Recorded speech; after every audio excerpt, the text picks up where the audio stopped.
Hai semuanya, jadi pada hari ini kita akan membahas materi mengenai bidang diskontinuitas. Jadi, seperti yang udah kita pelajari kemarin, interior bumi terdiri dari 3 bagian, yaitu yang pertama adalah bagian crust atau kerak, yang kedua adalah mantel, yang ketiga adalah inti bumi, seperti itu. Nah, pada hari ini kita akan membahas mengenai batas-batas yang membedakan antara ketiga bagian tersebut. Jadi, yang pertama kita mengetahui ada yang namanya kerak dan mantel. Nah, kerak dan mantel dipisahkan dengan batas yang disebut dengan batas Mohoro fisik. Jadi, batas Mohoro fisik berada di daerah sini, antaranya kerak dengan mantel.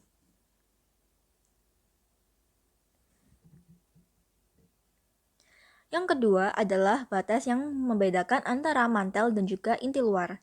Batas ini disebut dengan nama batas Gutenberg. Jadi jika kita gambar, batas yang kedua adalah batas Gutenberg dan dia berada di daerah sini, antara mantel dan juga inti luar. Batas yang ketiga adalah batas yang memisahkan antara inti luar dan inti dalam bumi. Batas tersebut disebut dengan batas Lehman. Batas Lehman berada di daerah ini. Batas bidang diskontinuitas yang terakhir adalah yang memisahkan kerak benua dan juga kerak samudra. Batas ini disebut dengan batas Conrad. Batas Conrad berada di daerah atas kerak bumi, yang memisahkan antara samudra dan juga benua. Nah, mungkin sekarang muncul pertanyaan bagaimana sih caranya ilmuwan bisa mengetahui batas-batas tersebut. Nah, jadi ilmuwan menggunakan alat yang dinamakan dengan seismograf. Nah, seismograf akan mengetahui gelombang-gelombang yang muncul akibat dari gempa. Nah, seperti yang kita sudah tahu, jika terjadi gempa, maka akan terjadi energy release, ada pengeluaran energi. Hal tersebut disebabkan karena pergerakan lempeng melebihi energi dari elastisitas batuan. Jadi batuan sudah tidak bisa untuk menampung energi dari pergerakan lempeng tersebut, sehingga terjadi pengeluaran energi. Energi yang keluar dalam bentuk gelombang.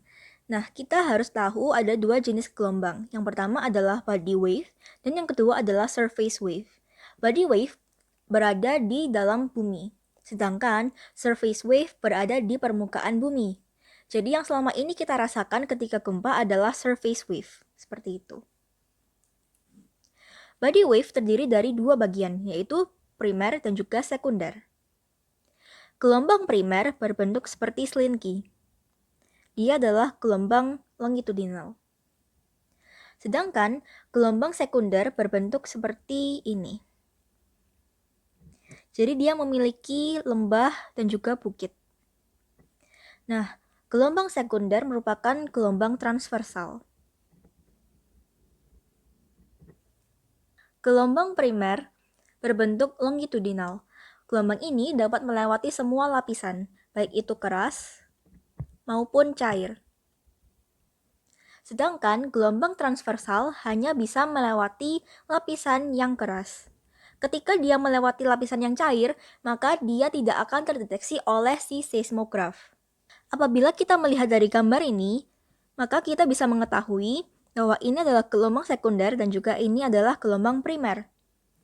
Ketika melewati lapisan yang liquid, gelombang primer masih terlihat di seismograf. Sedangkan gelombang sekunder hanya melewati. Dia tidak terdeteksi oleh si seismograf, seperti itu. Akan tetapi, ketika melewati bagian-bagian yang solid, maka kedua gelombang tersebut akan terekam. Untuk selanjutnya adalah surface wave atau gelombang permukaan. Gelombang permukaan terdiri dari dua, yaitu Love dan juga Rayleigh.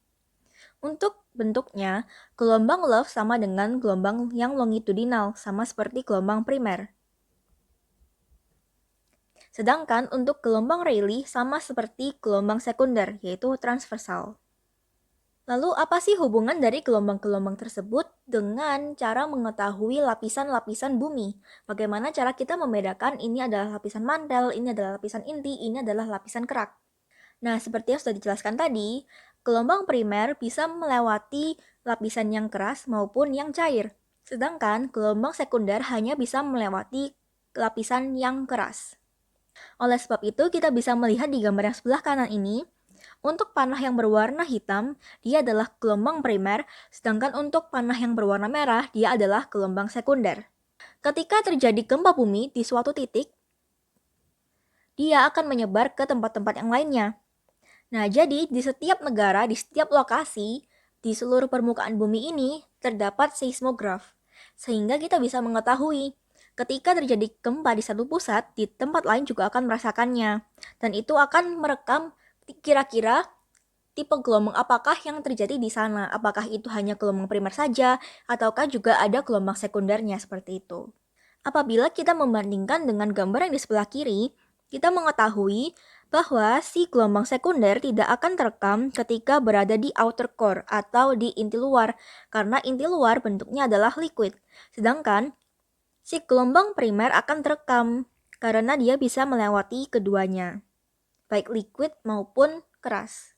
Nah, jika kita cocokkan dengan gambar yang di kanan, maka kita bisa mengetahui bahwa di area yang aku lingkari ini, di sini tidak ada gelombang sekunder, namun hanya gelombang primer saja. Karena bagian ini adalah bagian yang liquid, seperti itu. Jadi, gelombang-gelombang yang melewati ini adalah gelombang primer. Dia bisa melewati si bagian yang liquid. Setelah itu dia bisa melanjutkan perjalanannya ke bagian bumi yang lainnya. Sedangkan untuk gelombang sekunder kita bisa melihat bahwa dia hanya berhenti sampai di luar saja.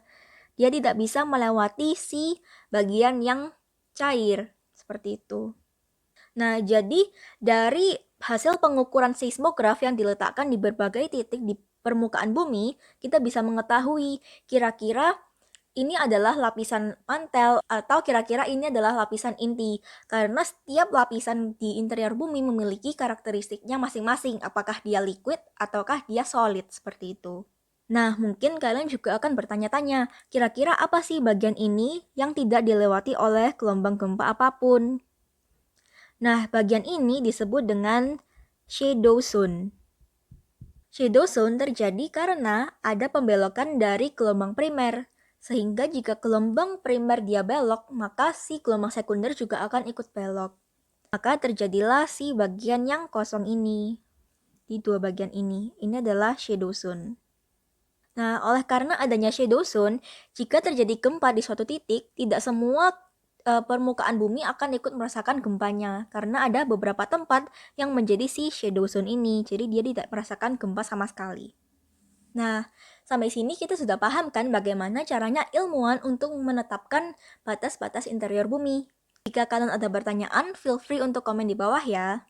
Sekian dulu materi kita pada hari ini. Semoga materi ini bermanfaat untuk kita semuanya. See you!